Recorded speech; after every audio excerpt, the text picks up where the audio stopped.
Raising a sufficient minimum wage in the state is not at all a luxury.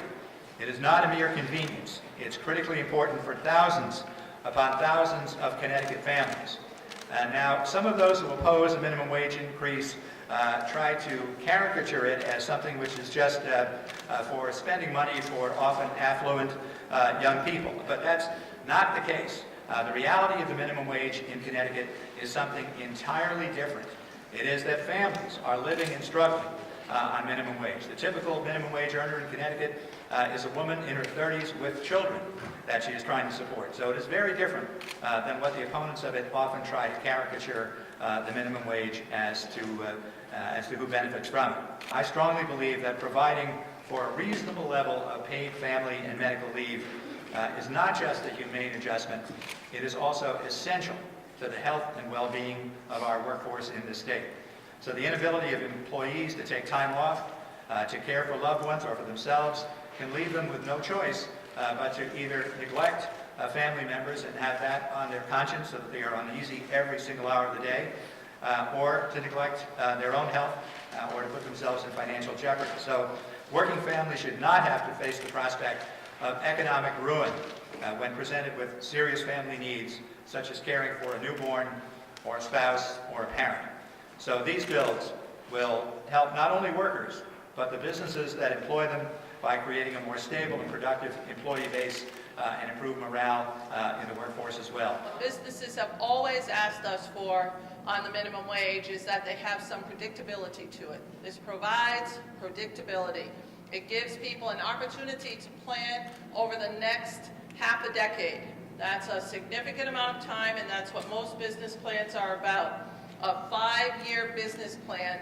And in addition to that, it then sets any further increases of the minimum wage at the Consumer Price Index. I'm a mom of a 2-year-old with a new baby on the way. The first few months of your baby's life is a precious time to heal as a woman and bond as a family. It is very sad that we as a country do not do more to protect this time, and it is disgraceful that we are the only industrialized nation not to recognize the importance of handling this issue at the national level. Connecticut now has the chance to become a more family-friendly state, and I strongly encourage you all to support this bill. Having a baby or caring for a sick family member has enough emotional hurdles to cross. Choosing between a paycheck and doing what needs to be done should not be one of them. And while FMLA is a start, many people simply cannot afford to take it and return to work way too soon. The vast majority of people in our communities, in Connecticut, around the country, and the rest of the world think that this is a clear yes. Please vote for families and for what is right. Think back to when you were new parents, or to the new parents and people thinking about starting families in your community, and support this legislation. As the chair of Human Services, and now I'm chairing Children's, I really do see the impact that low wage has on families. And I think it's unfair and unjust. And I think all people want is equity. I remember standing on the floor of the Senate last year to bring up the $15 minimum will at the request of some of my colleagues. And it was really tough, but it did give me an idea of what people thought about the people who were out here taking care of our children, taking care of our parents, serving us every single day so we can leave to come and do the jobs where we have to do them. And the faces are very varied, but we depend on those people every single day. And those people deserve to be able to take care of their families every single day when they leave their houses to take care of us.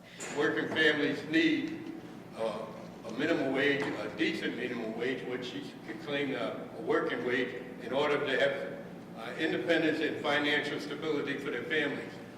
Some things are going on nowadays for people trying to find a job. They're working 2 and 3 jobs, and that is even becoming a problem because of people doing this on-call stuff where people actually cannot even work 2 jobs. One job, one pay is what people need to support their families.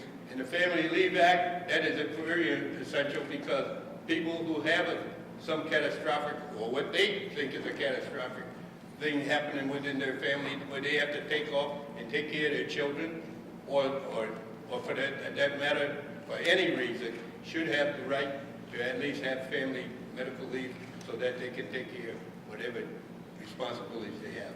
Increasing the minimum wage is just about creating fairness in our economy that has become patently unfair. Corporations are recording astronomically and record high profits across this country, and workers are falling behind. And Senator Austin is right. This proposal does provide predictability. There's a lot of people who'd like it to go to $15 an hour this year. We're instead trying to give businesses some predictability, but also to stand with workers who have been left behind for far too long in an economy that no longer works for many of them. This will give them the resources they need to be able to support their families when they're working hard. A minimum wage worker is not the teenager, as Senator Looney said so clearly. The minimum wage worker is often a woman who is caring for her family. It is time that Connecticut stands with women and makes sure that we're making sure every woman in the state of Connecticut earns a wage where she can support herself and her family. It's also critical that we pass paid family and medical leave this year. Paid family and medical leave will give stability to all workers across the state of Connecticut. Our existing system, which provides an unpaid benefit, means that only those at the top of the economic strata can take leave. Only those who can afford to not work for several weeks at a time can take leave. It's really important that we put this policy in place so that people can be home with their newborn child or their newly adopted child when they welcome them into their family, or in a crisis situation when a family member has a medical emergency and needs that care. Businesses want to be able to give this benefit to their employers. I have a constituent who's testifying today in the public hearing, the owner of the Heirloom Food Company, my favorite restaurant in Danielson, Connecticut. She wants to be able to give this benefit to her workers. She wants to be able to allow her workers to care for their loved ones in a time of joy or in a time of crisis. With this proposal, we'll be able to do that.